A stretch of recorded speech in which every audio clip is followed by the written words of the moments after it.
This is macOS Ken. Apple may take communications off-planet, putting a mark on reality, and an all-hands meeting 2 years in the waiting. It is Monday, the 29th of August, 2022. I'm Ken Ray, and this is news from macOS Ken, brought to you by yours truly and sponsored by BetterHelp Online Therapy. Get 10% off your first month at betterhelp.com/macOSCan.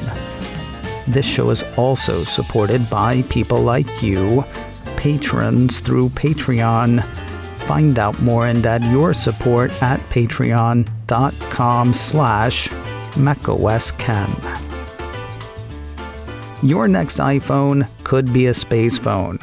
There are a couple of stories out there reinforcing the possibility that iPhone 14 and perhaps an upcoming Apple Watch will have satellite capability.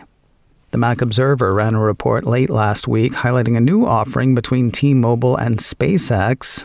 According to the piece, the Un-carrier revealed it will bring direct satellite connectivity for voice, text messaging, and MMS to all phones on its network.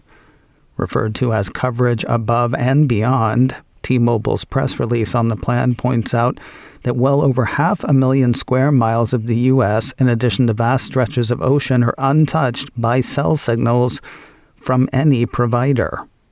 They are looking to make such dead zones a thing of the past. TMO says the idea is not streaming movies on top of Old Smoky. Rather, it's meant to offer life-saving connectivity. Great for T-Mobile, but what about iPhone owners on other networks? For that, TMO points to a rumor from earlier this year that had Globalstar announcing the acquisition of 17 new satellites with the option to buy 9 more. The piece says the satellites were intended to provide continuous satellite services for a potential customer, which the piece sees as potentially Apple. But there is one more thing. The invitation to next week's Far Out Media event. The invitation has a total space theme to it, putting Apple, in the form of its logo, literally among the stars. Kicking that around, Bloomberg's Mark Gurman used part of Sunday's Power On newsletter to fold together the T-Mobile SpaceX news, the Globalstar speculation, and the Far Out invitation art to admit the possibility of some sort of satellite connectivity for both the next round of iPhones and the rumored Apple Watch Pro. While it might be geared at emergency services to start, other services would likely make the scene at some point. Quoting Gurman, the prospect of having an iPhone that can reach first responders without a cellular connection is only the beginning of what Apple is planning. Ultimately, users could have global internet access and be able to make regular phone calls over satellite links. The combination of speedy 5G networks and satellite service could one day turn the iPhone into the most powerful global communications device available. That said, Gurman does not seem ready to go all in on any satellite announcement this week. Quoting his post again, it's not clear if Apple will indeed launch this kind of functionality on the 7th of September or if the features are more far out. But Globalstar, the long-rumored partner for Apple's satellite push, has spent much of this year laying the groundwork for a major new initiative. New iPhones, new Apple Watches, bouncing signals from your personal tech through space. Yeah, the story that most revs my motor right now is one tied to some trademark filings. Bloomberg ran a report Sunday afternoon saying that Apple, not Apple, had applied for registered use of the terms Reality One, Reality Pro, and Reality Processors in a number of countries.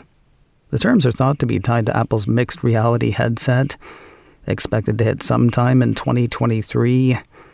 Though Apple itself didn't make the filings, the piece says the applications in Australia, Canada, Costa Rica, the EU, New Zealand, Saudi Arabia, Uruguay, the UK, and the US follow a pattern that the iPhone maker has used in the past, including relying on law firms that the company has previously enlisted to lock down brands. Unless I missed it, the Bloomberg piece does not say anything tying the reality applications to next week's Far Out Media event.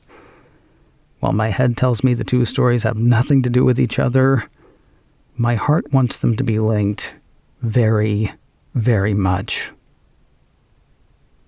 It's a meeting slated for the corner of "we're all getting better, maybe," and "because I said so."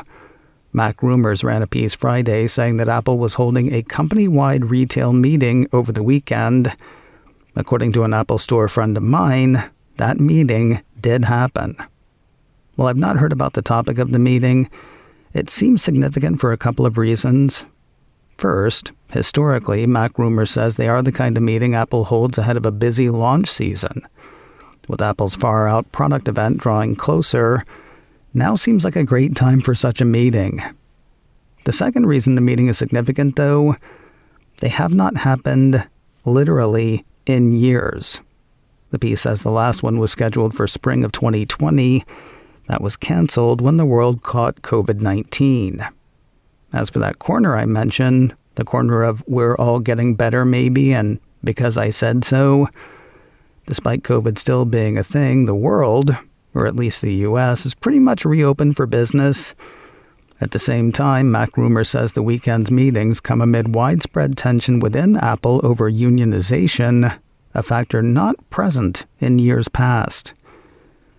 I don't want to guess what was discussed, and I don't want to push my pal either. But if anybody who made one of those meetings would like to share what they heard, I'm all ears. info@macoscan.com. TF International analyst Ming-Chi is doubling down on his no 3nm MacBooks this year insistence. At the same time, he seems to be making peace with talk of 3nm processors from TSMC before year's end. A couple of weeks ago, Commercial Times out of Taiwan ran a report saying that TSMC will start producing 3nm processors by the end of this year. With Apple lined up as a priority customer, the Commercial Times piece put MacBook models with the new processors in the hands of buyers by the end of 2022. Cue Ming-Chi coming in to burst that bubble. In a post last week, the analyst said new 14-inch and 16-inch MacBook Pro with new processors will enter mass production in the fourth quarter of this year, given TSMC's guidance that the 3nm will contribute revenue starting in the first half of 2023. Processors of the 14-inch and 16-inch MacBook Pro models may still adopt the 5nm advanced node. Now, the analyst is hit with a couple of Twitter posts explaining his thinking. Boiling those down, he seems to believe, or at the very least accept the possibility, that TSMC will start 3nm production between now and the end of the year. However, ramping that will take 4 months in his estimation. The way he sees it, it would take until January 2023 to ship 3nm processors at the earliest, and that is too late for the next round of Apple hardware. The analyst thinks new MacBook Pro units and new iPad Pro models will enter mass production in the fourth quarter, with 3nm processors shipping early next year, not late this year. The analyst thinks the new machines will adopt new processors, but he believes they are unlikely to be 3nm processors. The U.S. Department of Justice is apparently weighing a new antitrust case against Apple. The Mac Observer cites a Politico report that says DOJ lawyers are circling a case prompted by complaints from device tracker Tile. According to Politico, Tile has been public about its complaints, testifying in congressional hearings that Apple has made it more difficult for the company's devices to access needed location data and restricted access to key hardware components in its phones. Sound and fury, says one analyst, signifying nothing. Actually, it was Shakespeare who said that, but you get the idea. Apple 3.0 ran part of a response to the Politico piece from Evercore analyst Amit Daryanani. According to the analyst, the case the DOJ is building was initially focused on Apple's App Store. He sees a shift to AirTag and location tracking as good news for Apple, as any changes to the AirTags would be relatively immaterial to the bottom line. Focus shifting back to the App Store could be a big deal, though. That would have Apple's App Store payment requirements at its center. Such a shift would be significant since it could affect or eliminate the commissions Apple collects on subscriptions, sales, and in-app purchases. Even there, though, the risks seem more public relations than operations.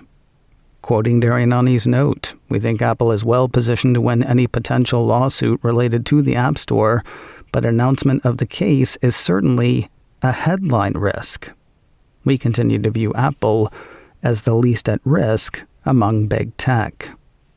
Darianani has an outperform rating on Apple shares. His price target on the shares is $185. More news in a moment, but first a word from today's sponsor, BetterHelp. Have you ever spent time going over and over and over a problem or issue, only to have somebody else figure out a solution that was staring you right in the face the whole time? Yeah, therapy can be kind of like that. No therapist is going to solve all of life's problems with one phone call, but we talk to therapists about stuff we don't necessarily discuss with other people.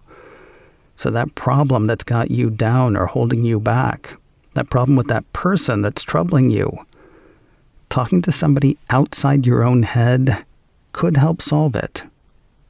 As far as BetterHelp is concerned, for me, the convenience has been huge. They take the difficulty out of finding a therapist and out of switching therapists should the first one not be the right fit. You meet online, audio, video, text if that's your preference.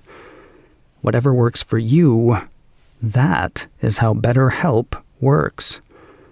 It's convenient, it's accessible, and it's affordable. When you want to be a better problem solver, therapy can get you there. Visit betterhelp.com/macOSken today to get 10% off your first month. That's betterhelp.com/macOSken. betterhelp.com/macOSken. And thanks to BetterHelp for sponsoring today's show. The Big Bang beta boom continues. Late last week, Apple made the 6th beta of macOS 13 Ventura available to developers. Now a piece from Mac Rumors says the company did something similar for public testers. Even later last week, the Cupertino crew seeded the 4th beta of the upcoming macOS to the public testing program. If you're in it, you know how to get it. If you're not but wish you were, fun to be had and info to be found at beta.apple.com. Signs of where Apple TV Plus and its advertising push are headed. Apple 3.0 ran part of a paywalled piece from Business Insider that says the heat is on Apple ad honcho Todd Teresi. According to the report, Apple has been reorganizing its services business, giving its ad chief, Todd Teresi, more responsibility and a goal of getting its $3.7 billion ad business into the double digits. Teresi started reporting directly to Eddie Q, Senior VP Services, at the end of last year, a sign the business has become more of a focus for Apple. At the same time, the Cupertino company is hiring large for its live sports side. The same Business Insider piece says Apple's careers page lists more than 60 jobs with sports in the title or description, more than 50 of them posted since May. On LinkedIn, James DiLorenzo, the company's head of sports video business, has shared listings to expand his team, one for a sports programming strategy lead, one for a coordinating producer for live sports. Of course, sports is far from Teresi's only room for expansion. Last week, the tech web exploded with rumors that the Cupertino company could add advertising to Apple Maps as early as 2023. We'll wrap the day with 2 more short television tales. First, there's more Apple TV Plus for the Great White North. Mac Rumors says Canadian carrier Rogers has announced the addition of the Apple TV Plus app to its Ignite TV and Ignite streaming devices. Though they'll not be buying new Apple hardware, the piece says Rogers customers who take advantage can get the first 3 months of Apple TV Plus for free, provided they're new to the service. And finally today, clear off space for another award for Apple TV Plus. Apple Insider says the Cupertino streamer series Pachinko has won Best International Drama at the Edinburgh Television Festival. macOS Ken, brought to you by me and sponsored by BetterHelp Online Therapy. Get 10% off your first month at betterhelp.com/macOSKen. This show is also supported by people like you, patrons through Patreon. Find out more and add your support at patreon.com/macOSKen. Advertising handled by Backbeat Media. Online at backbeatmedia.com. You can reach me a couple of ways. Info at macosken.com or call 716-780-4080. Until next time, that is news from macOS Ken. I'm Ken Ray.